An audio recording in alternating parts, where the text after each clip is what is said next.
5 episodes down in my Political Parties of Europe series, and so why not take one of the big ones now? So in this video, I will go through the political parties of Germany. I reckon a lot of people who've been keeping up with this series will already be more or less familiar with the big parties in Germany. It is, after all, major international news whenever there's an election in this country. But who knows, maybe there'll be something you didn't know that just might surprise you. There definitely was for me during the research process. Like with my other videos, I'll start with a quick background and introduction to German politics and the current government, and then I'll take you through the parties one by one. I'll start with the two parties currently in a coalition government, and then I'll take the opposition parties, moving from largest to smallest in the lower chamber, the Bundestag. And finally, because there aren't that many parties in the Bundestag due to its high threshold, I will look at the parties that may not have seats in the Bundestag, but are represented in the European Parliament, where there isn't such a high threshold. And so without any further ado, let's get started with some background.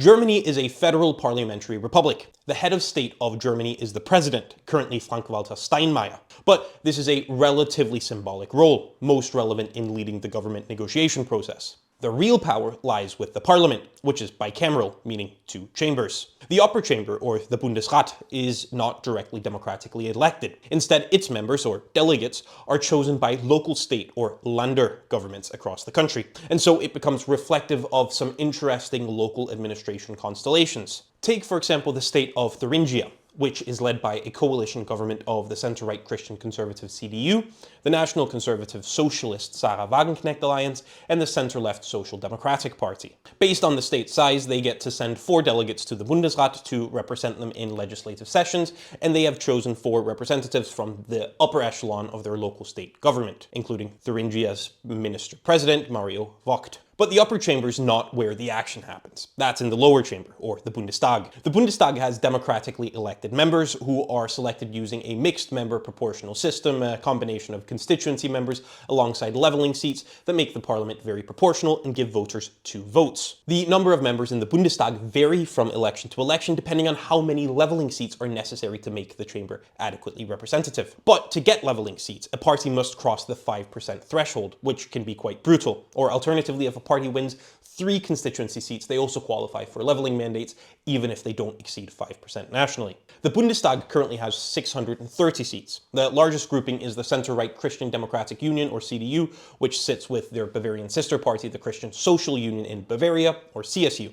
Altogether, they have 208 seats. The second largest party is the right-wing National Conservative Alternative for Germany, or AfD party, with 151 seats. And the third largest party is the centre-left Social Democratic Party, or the SPD. The Bundestag is the main chamber where legislation originates, where the budget is set, and where the Chancellor is chosen. The Chancellor is the German equivalency of the Prime Minister, leading a cabinet which is responsible for governing. The current Chancellor is Friedrich Merz from the CDU. He rules a grand coalition with junior coalition partner, the SPD. Germany held a general election at the very start of this year following the collapse of the previous government after a few tumultuous years. And so, with the background covered, I think it's time to turn to the parties. And we'll begin with CDU-CSU. The CDU-CSU Alliance isn't totally a party, but they are sister parties and stand together in elections and sit together in the parliament, so I'm going to treat them more or less together in this video. This alliance is made up of the Christian Democratic Union, or CDU, and the Christian Social Union in Bavaria, or CSU, which is only active in the state of Bavaria, where the CDU is not active. Both are centre-right Christian democratic parties that sit in the European Parliament with the European People's Party. They were both founded independent of each other in 1945, immediately after the end of World War II, when political parties were again allowed in Western Germany. In 1949, the two parties made an agreement. The CDU would not stand candidates in Bavaria, and the CSU wouldn't stand candidates outside of Bavaria. They also agreed to sit together in the parliament and to run joint chancellor candidates during general elections. This union has led governments for the majority of the post-World War II Germany. The party's former chancellors include Konrad Adenauer, who led the first government of West Germany, Helmut Kohl, who oversaw German unification, and Angela Merkel, who was the first female chancellor. The parties are centre-right, but their Christian democratic roots means they are generally in favour of a welfare state and social safety net, something the parties have played a key role in founding during the Adenauer years. But the parties also believe that welfare should start at the family unit. On foreign policy, the CDU-CSU is quite internationalist, favouring NATO and the EU, and having been more Russia-skeptical than their centre-left counterparts. and the current CDU-CSU-led government has continued a massive upgrade of German defense capabilities initiated by the last government. Under Angela Merkel, the CDU was very immigration-friendly, but a massive backlash and rising crime rates in recent years has moved her successors rightwards on the issue. The CSU tends to be more right-wing on immigration issues anyways than its big sister. Historically, both parties have been quite socially conservative, but in recent years they have liberalized a little bit, supporting abortion rights and same-sex marriage, but in this process the difference between the CDU and CSU have continued to shine through, the CSU taking a somewhat more conservative approach. The CDU is currently led by Friedrich Merz, who also serves as Chancellor. He is more right-wing and hawkish than his predecessor, Angela Merkel. He is sometimes considered boring and a bit uninspired, but he surprised a lot of critics when he earlier this year pushed through a transformational change to Germany's Schuldenbremse, a constitutional requirement for balanced budgets. The CSU is led by Markus Söder, the current minister-president of Bavaria. He is a very charismatic leader with a national name recognition and someone the party has multiple times flirted with as a potential chancellor candidate. In the election earlier this year, the CDU won 164 seats with 22.6% of the vote. The CSU won 44 seats with 6% of the vote. Altogether, that put them at 208 seats with 28.5% of the vote. They are currently polling for a drop of about 3% and a seat count of somewhere in the 180s instead. Now let's hop over to their current coalition partner, the Social Democratic Party. The Social Democratic Party of Germany, or the SPD, is a center-left social democratic party. It sits with the SD grouping in the European Parliament. It was founded in 1875, making it Germany's oldest political party. It was founded as a merger of the General German Workers' Association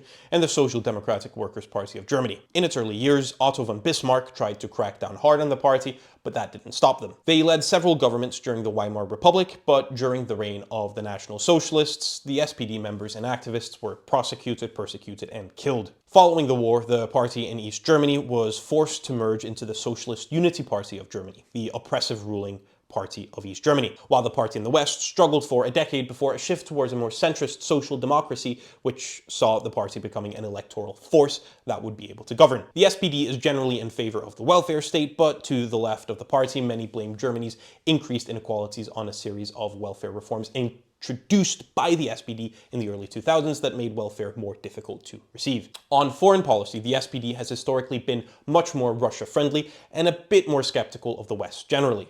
Under their previous chancellor, Olaf Scholz, however, the party moved towards a much more Russia-hawkish position following the Russian invasion of Ukraine. The SPD has also been the party to really push for socially liberal policies, including abortion rights, same-sex marriage, and recently expanded gender change rights. On immigration as well, the party is more liberal than the current iteration of the CDU-CSU Alliance, but this is something that the SPD has also moved rightwards on due to rising discontent with high rates of immigration and immigrant crime. The party has co-leaders, currently Lars Klingbeil, who also serves as Vice Chancellor and Minister of Finance, and Barbel Bass, who also serves as the Minister of Labour and Social Affairs. Klingbeil has been co-leader since 2021 and is a pragmatic, moderate voice.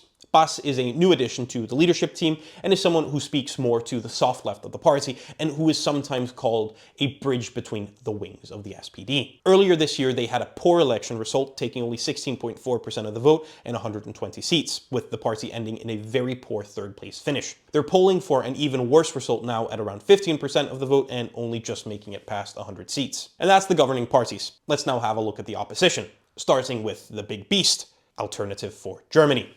The Alternative for Germany, or AfD, is a populist right-wing national conservative party. It sits with the ESN grouping in the European Parliament. It was founded in 2013 as a libertarian EU-skeptical movement due to anger with the German Eurozone bailout. However, just a few years after the founding, the party began transforming into a party much more focused on anti-immigration, anti-multiculturalism, and anti-Islam stances. This in large part happened alongside the growing anger with Angela Merkel and her government's liberal immigration policy. Despite other parties moving rightwards on immigration, they tend to refuse to work with the AfD. There is a cross-party firewall, or Brandmauer. However, earlier this year, before the election, the CDU-CSU voted with the AfD on a piece of legislation that would tighten immigration rules, with some critics argue that this was an effective shelving of the Brandmauer, though the CDU-CSU still refuses to form governments with or dependent on the AfD. The party maintains its libertarian views on the economy, wanting to cut welfare and government spending, and strongly opposing the changes to the Schuldenbremse earlier this year. The party is also quite conservative on social issues, wanting to repeal same-sex marriage and fighting culture war battles on gender. The party also advocates for a tightening on abortion laws. On immigration, the party calls for a complete closure of Germany's asylum system, a remigration program of non-integrated residents, and revoking naturalized citizenships. This has of course led to many accusations of racism, Islamophobia, and the likes. A scandal in 2023 saw an advisor to the party leader attending a meeting with neo-Nazis to pen the party's remigration plan, and throughout 2024 calls to ban the party grew louder. The party is currently classified as an extremist group by Germany's own intelligence agency. It is led by co-leaders Alice Weidel and Tino Kruppala. Weidel has been leader since 2017 and has been a key architect in the party's hardline stances on immigration. A lot of critics enjoy pointing out the hypocrisy of her being openly lesbian, having a partner from Sri Lanka, living with her in Switzerland. Kruppala is a newer addition, having been co-leader since 2022. He is the party's voice in Eastern Germany and has a much more folksy working class approach. The party surged to a headline-grabbing second-place finish in the election earlier this year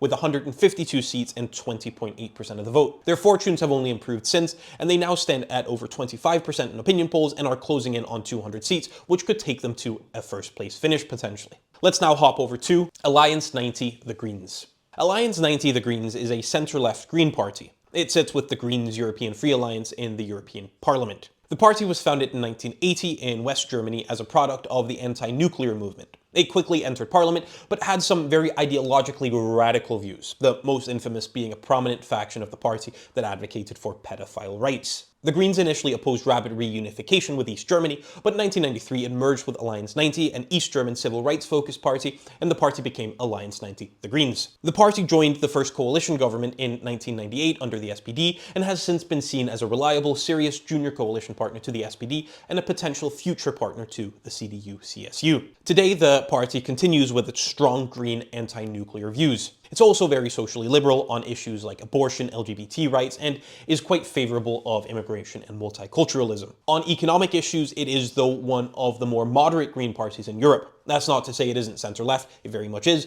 It favors more environmental protection, more employment rights, and argues for rent caps. But it's also a party that favors free trade and working with and supporting business. On foreign policy, it's also very liberal and internationalist. In the last SPD-led government, it was especially the Greens through their foreign minister, Annalena Baerbock, who pushed for more support for Ukraine and better defense capabilities for Germany. This reflecting a massive change in the party's previously anti-war pacifist approach to foreign politics. The Greens are also led by co-leaders, in their case by Franziska Brandner and Felix Banaszak, both appointed only just last year. They sort of represent two sides of the coin, Brandner being a big liberalist foreign policy wonk and Banaszak being a more firebrand environmentalist campaigner. At the last election, the party had a somewhat poor result with 11.6% of the vote, down to 85 seats. Their current polling hasn't seen any improvement, with them at 11% and under 80 seats.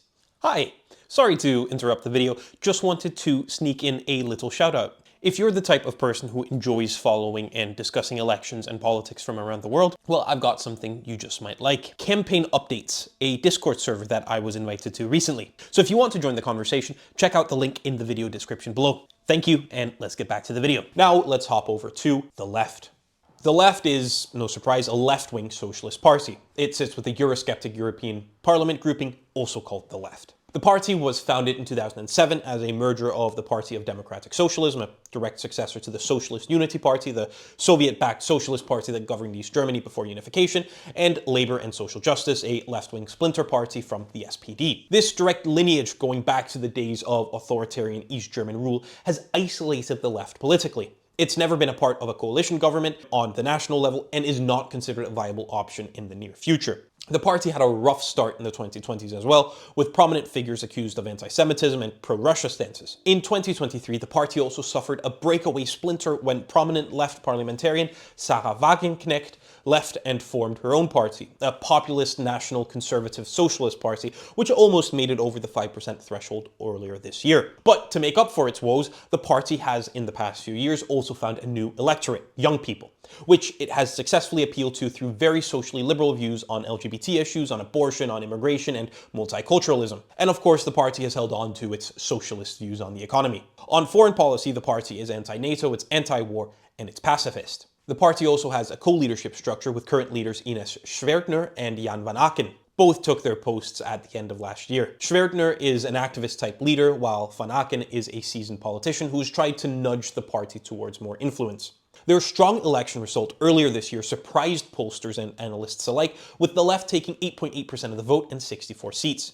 Their polling has also increased since, with the party hovering around 11% of the vote and almost 80 seats. Now let's head over to the final opposition party in the Bundestag, South Schleswig Voters Association. The South Schleswig Voters Association, or SSW, is a regionalist minority interest party, representing ethnic Danish minorities in South Schleswig. It has also taken on representing the Frisian minority in the region as well. The party was founded in 1948, and in 1955 a change to the German constitution excluded the SSW from the threshold rules, both for the Bundestag and state parliament, as a minority interest party. This means the party has had a somewhat stable representation in the state parliament, where it's previously also been a junior coalition partner. After a series of poor results for Bundestag elections in the 50s and 60s, the party totally stopped contesting national elections until 2021, when it managed to win a single seat, which it held on to earlier this year. The party rejects left-right politics, but it definitely does fall towards a center-left approach to the welfare state and a green outlook on the environment. But of course, the party's main policy is representing Danish and Frisian minorities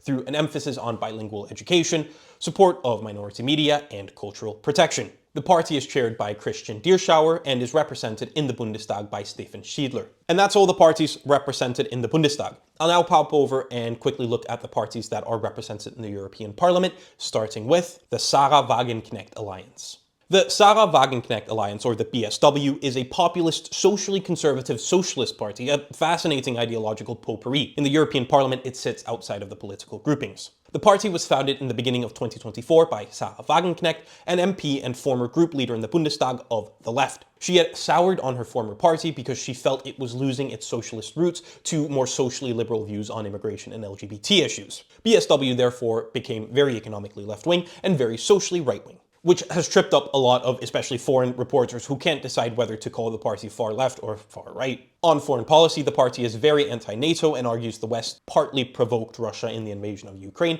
and is often accused of being pro-Russia, though the party contests these allegations. The party initially got 10 members of the Bundestag who had been elected for the left to join, and the party had a fairly good election in the 2024 European Parliament election when it took 6.2% of the vote and won 6 seats. However, at the general election earlier this year, it proved unsuccessful. The result wasn't actually bad for a new party, but it got only 4.98% of the vote, less than 10,000 votes away from the 5% threshold that would have seen the party break into the Bundestag. Since the election, the BSW has dipped a bit in opinion polls and sagged in attention and media coverage, though the party continues to be represented locally and at the EU level. It is still led by its founder, Sahra Wagenknecht. Let's now look at Free Democratic Party. The Free Democratic Party, or FDP, is a centre-right liberal party. It sits with the Renew Europe grouping in the European Parliament. It was founded in 1948 as a merger of two Weimar-era parties, the Democratic Party of Germany and the Democratic People's Party. For the first many decades of the Republic of Germany, the FDP was the third party. Think British Liberal Democrats. It served in coalitions with both CDU-CSU and with SPD. This normally ran concurrently to whether the party was experiencing a period of liberal conservatism or social liberalism, respectively. Following the 2021 election, the FDP joined the Traffic Light Coalition alongside the Greens and the SPD. But disagreements over budgets and spending led to the FDP